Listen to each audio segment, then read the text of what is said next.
اس کا مطلب کہ وہاں بھی اس کا کوئی ملیریا سے تعلق تھا.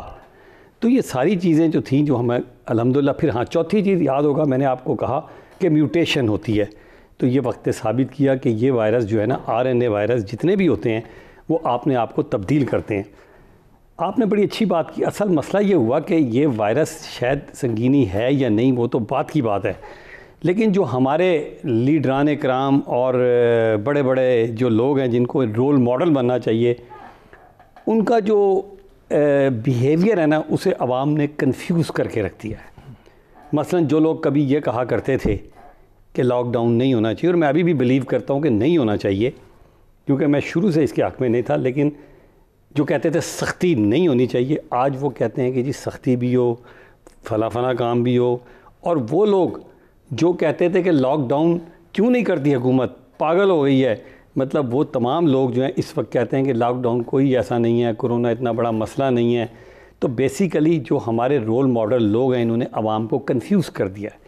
اب جب عوام اپنے لیڈروں کو دیکھتے ہیں جن کو انہوں نے فالو کرنا ہوتا ہے تو کہتے ہیں یار یہ تو سیاست کر رہے ہیں آپس میں, ان کی تو کوئی سمجھ نہیں آ رہی, اس لیے وہ اس کو سیریس نہیں لے رہے.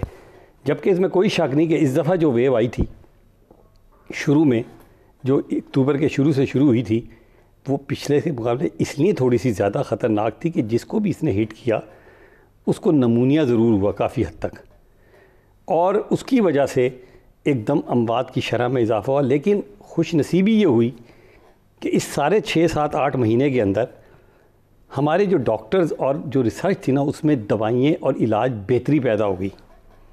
مثلا آپ کو یاد ہوگا کہ جب اٹلی میں شروع میں آیا تو بہت زیادہ ڈیتھ ہوئی کیونکہ ان کو سمجھ ہی نہیں آیا, علاج ہی غلط ہوتا رہا. لیکن خدا کا شکر یہ ہے کہ کیونکہ اب علاج بہتر آ گیا ہے, لوگوں کو سوچ سمجھ آ گئی ہے, ان کو پتہ ہے کہ کیسے علاج کرنا ہے, ڈاکٹروں کو بھی ماشاءاللہ اب کافی سمجھ آئی ہوئی ہے, تو اس کا فائدہ یہ ہوا کہ مرنے والوں کی تعداد اتنی نہیں ہے. میں آتا ہوں اس طرف. اب اس میں فاروق سلیم صاحب یہ فرمائیے گا کہ ظاہر ہے یہ وبا جو ہے اس بات کا سوچا جا رہا ہے, ڈاکٹر صاحب سے بات کر لیں گے کہ اگلے 2-3 مہینے جو ہیں اس کے حوالے سے انتہائی اہمیت کے حامل ہیں. گزارش یہ ہے کہ دسمبر اب چل پڑا ہے اور ظاہر اختتام پذیر بھی ہو جائے گا. اگلا سال قرضوں کے حوالے سے ہمارے لیے بڑا ایک مشکل سال آنے والا ہے. آپ یہ جو ادائیگیوں کا مسئلہ ہے آپ اس کو کیسے دیکھتے ہیں, اور کیا ہماری جو اس وقت کی سچویشن ہے جس میں ہم گرفتار ہیں, ہم بڑی کوشش کر رہے ہیں کہ ہم کرونا کو اپنی معاشی صورتحال پر اثر انداز نہ ہونے دیں, چاہے اس کے نتیجے میں کچھ قربانی بھی دینی پڑ جائے, آپ کیسے دیکھیں کتنا دباؤ ہوگا؟ دیکھیے معاشی اعتبار سے وائرس کا جو معاملہ ہے میں سمجھتا ہوں کہ پہلی ویو میں ہمیں معاشی طور پہ اس کا اتنا نقصان نہیں پہنچا جتنا باقی دنیا کو پہنچا ہے, اور اس کی ایک وجہ شاید یہ ہے کہ ہماری 40 سے 45% جو لیبر فورس ہے وہ ایگریکلچر سیکٹر میں کام کرتی ہے. اس کو اگر آپ کمپیئر کریں امریکہ کے ساتھ تو وہاں پہ صرف 1.4% جو ہے لیبر فورس جو ہے وہ ایگریکلچر میں کام کرتی ہے, اور ہمارا ایگریکلچر سیکٹر جو ہے وہ پھلتا پھولتا رہا, اس میں کوئی 1.5-2% کی گروتھ ہی آئی ہے پچھلے کوئی 8-9 مہینوں کے اندر. تو وہ 45% جو لیبر فورس تھی اس کو اتنا نقصان نہیں پہنچا. لیکن یہ جو سیکنڈ ویو آئی ہے اس کے ساتھ ساتھ ہمارے ہاں یہ ہوا ہے کہ ہمارا ایگریکلچر سیکٹر جو ہے وہ بڑا بری طرح متاثر ہو گیا, اس کی جو گروتھ ریٹ ہے وہ تقریباً ختم ہو گیا. یعنی کہ آپ اندازہ کیجئے کہ ہم 14-15 ملین بیل کپاس کی امید لگائے بیٹھے تھے, لگتا ایسے ہے کہ 7-8 ملین سے اوپر نہیں جائے گا. تو جیسے آپ نے کہا کہ ہمارا جو فورن ایکسچینج کا معاملہ ہے ہمیں $2.5-3 بلین کی یہاں پہ تو اضافی جو ہے وہ کپاس امپورٹ کرنی پڑے گی. پھر آپ کے سامنے ہے گندم امپورٹ کی جا رہی ہے, چینی امپورٹ کی جا رہی ہے. تو امپورٹ کے اوپر ایک تو ہمارا جو انحصار ہے, جو ہمارا خرچہ ہے فورن ایکسچینج ریزرو سے, وہ مجھے اگلے کچھ مہینوں میں لگتا ہے بہت بڑھ جائے گا. جو کہلاتا ہے گروس فائنینسنگ نیڈ یا ریکوائرمنٹ, یعنی کہ اگلے 12 مہینوں میں اگلے سال بھر میں ہمیں تقریباً 28 سے کوئی $30 ارب کی ضرورت پڑے گی اپنی ساری جو ہم نے ادھار واپس کرنے ہیں, پرنسپل واپس کرنا ہے, جو انٹرسٹ واپس کرنا ہے, وہ کیسے وہ واپس کرنے کے لیے ہمیں تقریباً 28 اور $30 ارب کے درمیان پیسے چاہیے ہوں گے.